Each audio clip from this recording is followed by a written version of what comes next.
بسم اللہ الرحمن الرحیم۔ سورۃ فاتحۃ الکتاب وتسمى القرآن لأنها مفتتحه ومبدئه فكأنها أصله ومنشأه ولذلك تسمى أساس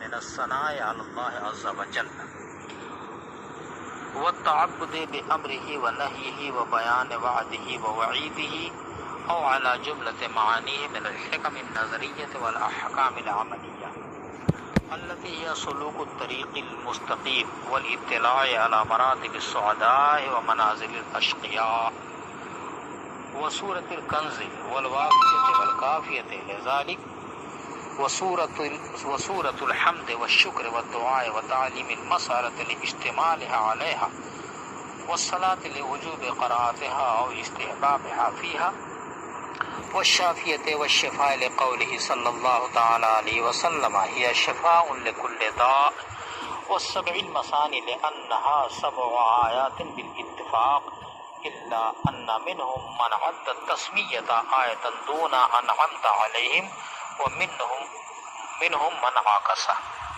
وتسنى في الصلاة أو الإنزال إن صح أنها نزلت بمكة حين فرضت الصلاة وبالمدينة لما حولت القبلة وقد صح أنها مكية لقوله تعالى ولقد آتيناك 7 من المثاني وهو مكي۔ ترجمہ۔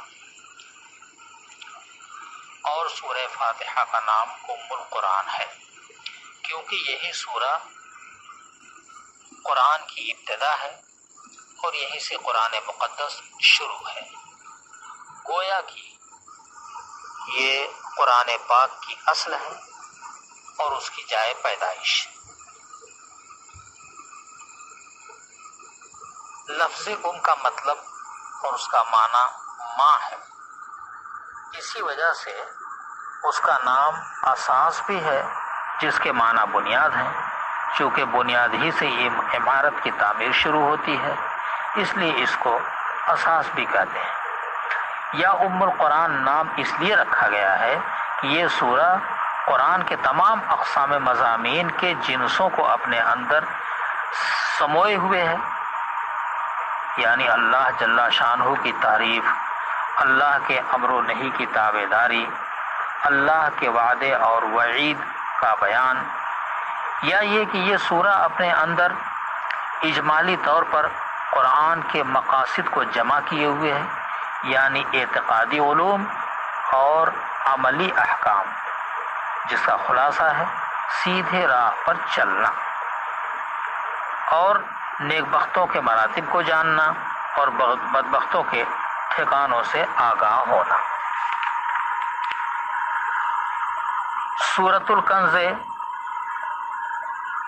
اور سورۃ الوافیہ اور کافیہ نام بھی اسی وجہ سے رکھا جاتا ہے، اور سورۃ الحمد، سورہ شکر، سورہ دعا، سورہ تعلیم مسئلہ بھی اسے کہا جاتا ہے کیونکہ یہ سورہ ان چیزوں پر مشتمل ہے، اور اس کا نام سورہ صلاۃ یعنی نماز بھی ہے کیونکہ نماز میں اس سورہ کا پڑھنا واجب یا مستحب ہے۔ اور شافیہ، سورہ شفا بھی کہتے ہیں کیونکہ نبی صلی اللہ تعالی علیہ وسلم نے فرمایا ہیا شفاء لکل داء، یہ سورہ ہر بیماری کی شفا ہے۔ اور 7 مثانی بھی کیونکہ یہ سورہ بالاتفاق 7 آیتوں پر مشتمل ہے۔ ہاں، جنہوں نے بسم اللہ الرحمن الرحیم کو سورہ فاتحہ کی ایک آیت شمار کیا، انہوں نے انعمت علیہم کو چھوڑ دیا، اور بعض لوگوں نے اس کا برعکس کیا ہے، یعنی بسم اللہ الرحمن الرحیم کو سورہ فاتحہ کا جز نہ شمار کیا، انعمت علیہم کو شمار کیا۔ اور نماز میں اس کو دوبارہ پڑھا جاتا ہے یا یہ کہ نازل کرنے میں یہ 2 دفعہ نازل ہوئی؟ اگر یہ صحیح ہے کہ یہ پہلی دفعہ نازل ہوئی مکہ میں نماز فرض ہوتے وقت، اور دوسری دفعہ مدینہ میں جبکہ تحویل قبلہ پیش آیا، اور یہ صحیح ہے کہ یہ سورہ مکی ہے کیونکہ اللہ تعالیٰ کا قول لقد آتیناک سبعا من المثانی، ہم نے تم کو 7 آیتیں دیں جو دہرائی جاتی ہیں، اور یہ آیت مکی ہے۔ یہ تو مکمل ترجمہ ہوگا۔ آج کے سبق میں سورہ فاتحہ کے ناموں کا ذکر ہے۔ صاحب کتاب رحمۃ اللہ علیہ نے 14 نام شمار کرائے ہیں۔ ترتیب وار انہیں ناموں کو ہم ذکر کرتے ہیں اور ان نام رکھنے کی وجہ تسمیہ بھی بیان کرتے ہیں۔ سب سے پہلے مصنف رحمۃ اللہ علیہ نے اس کا نام ام القرآن رکھا۔ سورہ فاتحہ یہ کلام پاک کی ان تمام صورتوں میں سے ہے کہ سورہ فاتحہ ہی سب سے پہلی سورہ ہے جس کو مکمل نازل کیا گیا۔ اس کے علاوہ باقی صورتیں یہ تو ٹکڑے ٹکڑے ایک ایک آیت جستا جستا نازل ہوتی رہیں۔ سورہ فاتحہ مکی ہے، یعنی مکہ میں تو یقینی طور پر یہ نازل ہوئی، اس میں کسی کا اختلاف نہیں، لیکن اس بارے میں اختلاف ہے کہ مدینہ میں تحویل قبلہ کے بعد یہ نازل کی گئی یا نہیں کی گئی، اس سلسلے میں اختلاف ہے۔ رہا سورہ کسے کہتے ہیں؟ فرماتے ہیں کہ سورہ کلام کے اس ٹکڑے کو کہتے ہیں جس کا مستقل ایک نام ہو اور کم از کم 3 آیات پر مشتمل ہو۔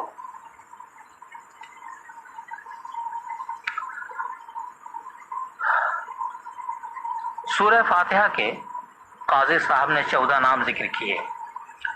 سب سے پہلے فاتحۃ الکتاب،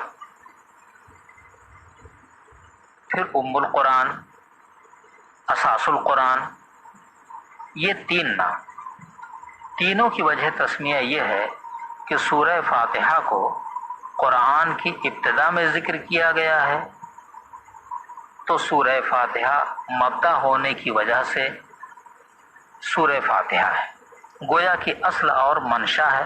مبدا ہونے کے اعتبار سے فاتحۃ الکتاب کہہ دیا اور اصل ہونے کے اعتبار سے ام القرآن کہہ دیا، کیونکہ ام کے معنی بھی اصل ہی کے ہیں، اور منشا ہونے کے اعتبار سے اساس کہہ دیا، کیونکہ منشا بھی اساس اور بنیاد ہی کو کہتے ہیں۔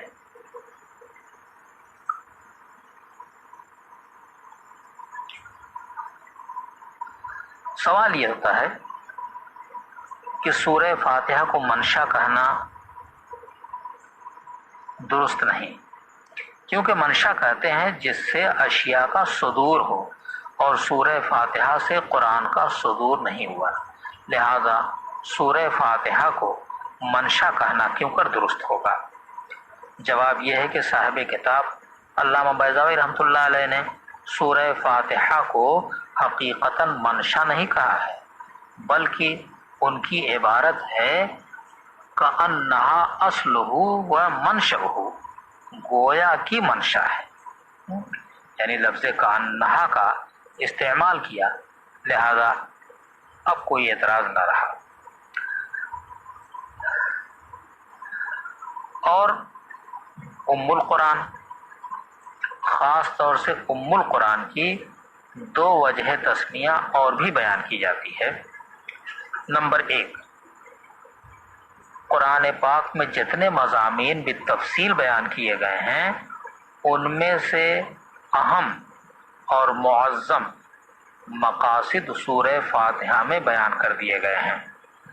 معظم مقاصد اللہ تبارک و تعالیٰ کی ثنا، اس کے اوامر اور نواہی کا مکلف ہونا، اور اس کے وعدہ اور وعید کا بیان۔ وعدہ کا استعمال تو خیر کے لیے اور وعید کا استعمال شر کے لیے ہوتا ہے۔ یہ چاروں باتیں، یہ چاروں چیزیں اہم کیوں ہیں؟ تو اس کا جواب یہ ہے کہ قرآن پاک کے نازل کرنے کا مقصد مبدا اور معاد کو پہچاننا ہے، اور وہ ان چاروں چیزوں سے حاصل ہے: اللہ کی ثنا اور تعبد، اوامر اور نواہی سے۔ یہ چاروں چیزیں، ان سے تو مبدا کی معرفت حاصل ہوتی ہے، اور وعدہ اور وعید کے بیان سے معاد کی معرفت حاصل ہوتی ہے۔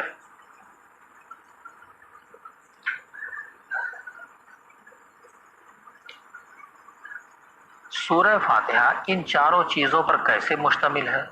تو ہم کہیں گے کہ الحمدللہ سے مالک یوم الدین تک ثنا بیان کی گئی ہے، اور ایاک نعبد کے ذریعے تعبد بالامر والنہی بیان کیا گیا، اور انعمت علیہم سے وعدہ بیان کیا، اور غیر المغضوب علیہم ولا الضالین سے وعید بیان کی گئی ہے۔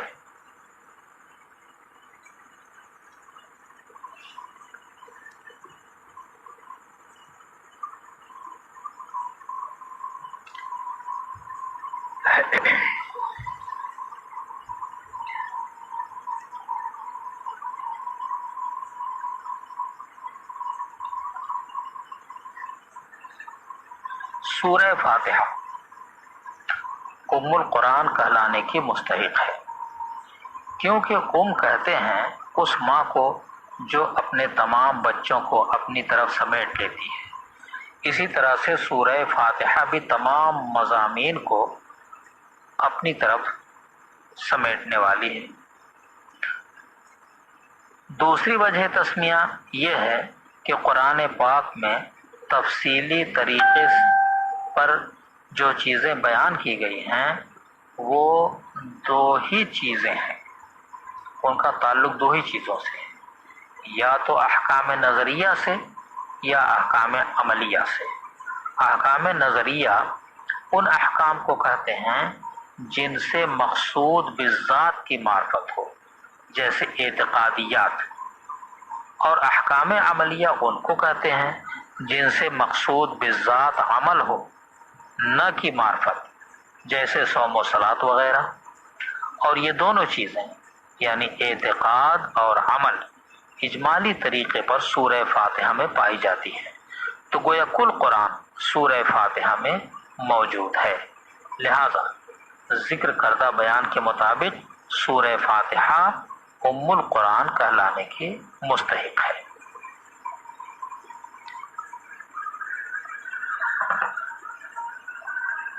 سورہ کنز، سورہ وافیہ، سورہ کافیہ،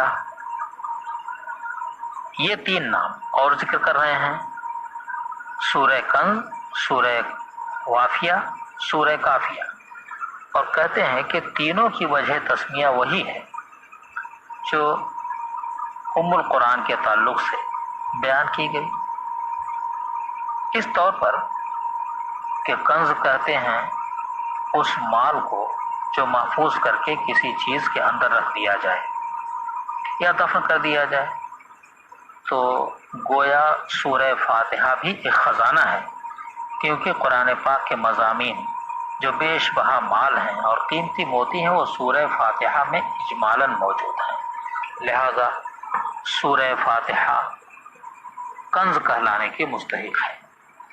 بعض لوگوں نے سورہ کنز کی وجہ تسمیہ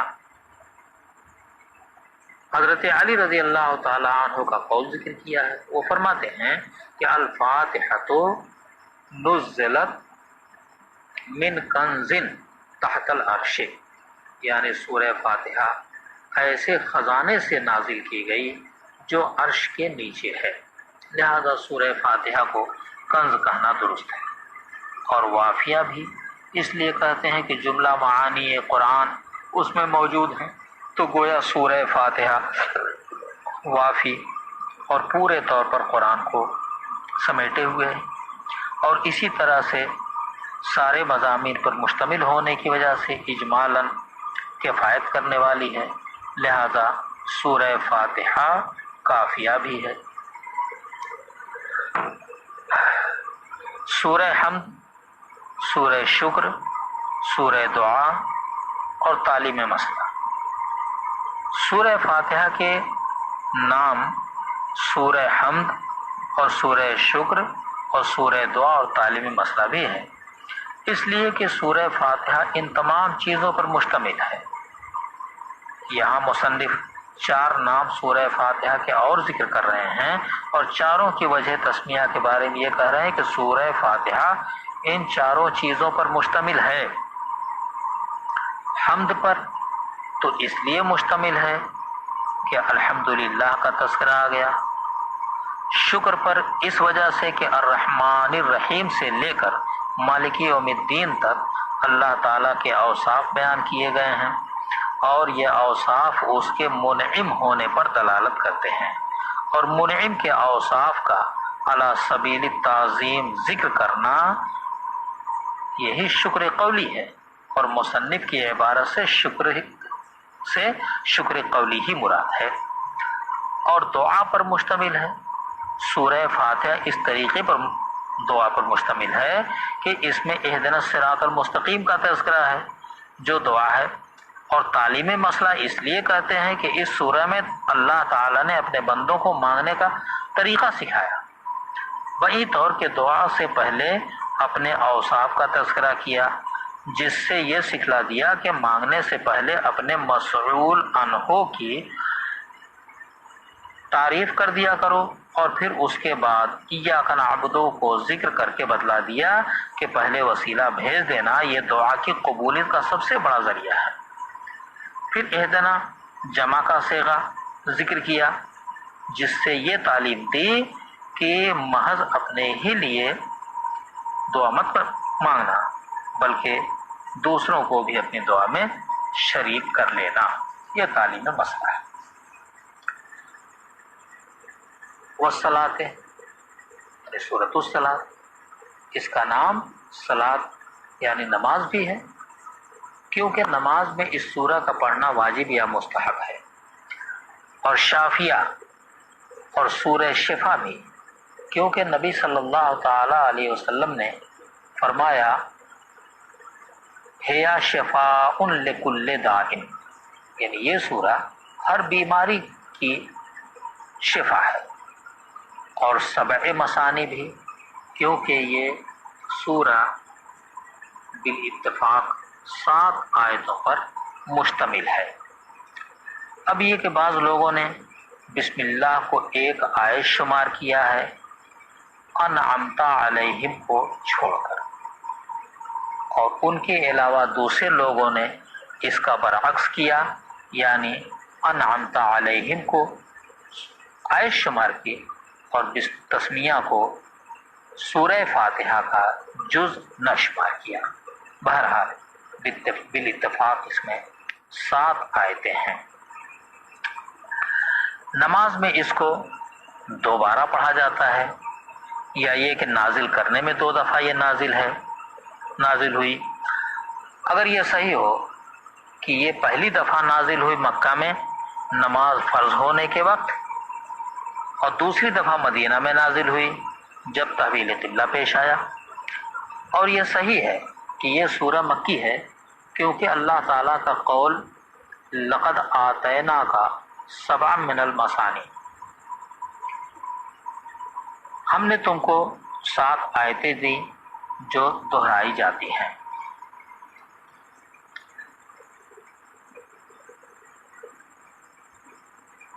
والصلاۃ، سورہ فاتحہ کا نام سورہ صلاۃ بھی ہے کہ اس کو پڑھا جاتا ہے، نماز میں پڑھنا فرض ہے، جیسا کہ امام شافعی رحمۃ اللہ تعالی علیہ کا قول ہے، یا مستحب ہے یعنی غیر فرض ہے، جیسا کہ امام اعظم رحمۃ اللہ تعالی علیہ کے نزدیک یہ سورہ فاتحہ کا 11واں نام ہے۔ اس کی وجہ تسمیہ یہ ہے کہ اس کا نماز میں پڑھنا فرض ہے یا واجب، بہرکیف جیسا بھی ہو نماز کے ساتھ اس کا ایک خاص تعلق ہے، اس بنا پر اس کو سورہ صلاۃ کہتے ہیں۔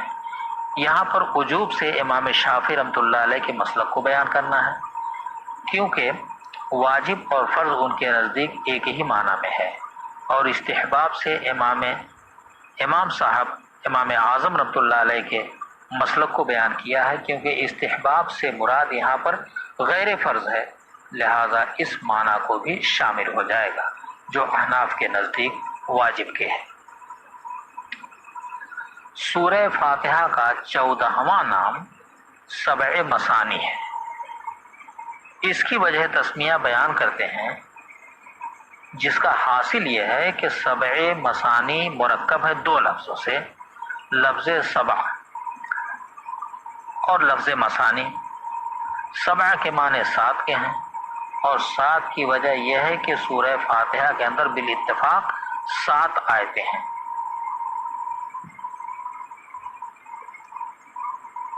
اب وہ 7 آیتیں شمار کرانے میں اس طور پر ہوں گی کہ جو لوگ بسم اللہ کی جزئیت کے قائل ہیں وہ بسم اللہ کو پہلی آیت مانتے ہیں، اور انعمت علیہم کو آیت نہیں شمار کرتے، اور جو لوگ بسم اللہ کی جزئیت کے قائل نہیں ہیں وہ انعمت علیہم کو ایک آیت مانتے ہیں۔ اس طرح سے اس کی 7 آیتیں ہو گئی۔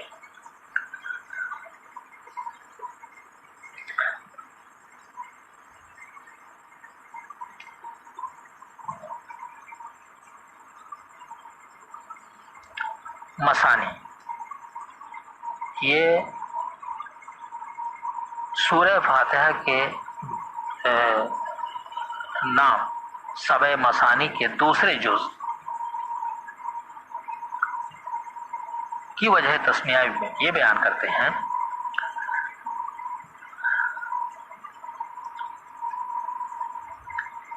کہ مثانی جمع ہے مثنا کی، جو اس میں مفعول کا صیغہ ہے، جیسے مناہی جمع ہے منہا کی، اور مثنا کے معنی ہے بار بار کی ہوئی چیز۔ تو اب سورہ فاتحہ کو مثانی کے نام کے ساتھ اس لیے موصوف کیا کہ یہ نماز میں بار بار پڑھی جاتی ہے، یا اس لیے کہ اس کو 2 مرتبہ نازل کیا گیا، ایک مرتبہ مکہ میں فرضیت نماز کے وقت اور دوبارہ مدینہ میں تحویل قبلہ کے وقت، اس طور پر اس کو مثانی کہا جاتا ہے۔ مصنف رحمۃ اللہ علیہ نے مکی اور مدنی کا ذکر یہاں پر چھیڑ دیا، تو اس لیے مکی اور مدنی کی حقیقت کا جان لینا بھی ضروری ہے۔ مکی اور مدنی کے بارے میں مفسرین کے 3 قول ہیں۔ اول یہ کہ جو سورہ قبل ہجرت نازل ہوئی وہ مکی ہے، چاہے جہاں نازل ہوئی ہو، اور جو بعد ہجرت نازل ہوئی وہ مدنی کہلاتی ہے، چاہے جہاں بھی نازل ہو۔ دوسرا قول یہ ہے کہ جس آیت میں خطاب اہل مکہ سے ہو وہ تو مکی ہے، چاہے کہیں نازل ہو، اور جس آیت میں خطاب اہل مدینہ سے ہے وہ مدنی ہے، چاہے کہیں بھی نازل ہو۔ یہ 2 قول۔ اور تیسرا قول یہ ہے کہ جو مکہ میں نازل ہوئی وہ مکی ہے، اور جو مدینہ میں نازل ہوئی وہ مدنی ہے۔ اس قول کی بنا پر ایک واسطہ ماننا پڑے گا، لا مکی اور لا مدنی کا، جیسے کہ وہ آیات جو سفر میں نازل ہوئیں تو وہ آیات نہ مکی ہیں اور نہ مدنی ہیں۔ اس میں تیسرا قول مشہور ہے، اور مصنف کے نزدیک مکی اور مدنی سے یہی مراد ہے۔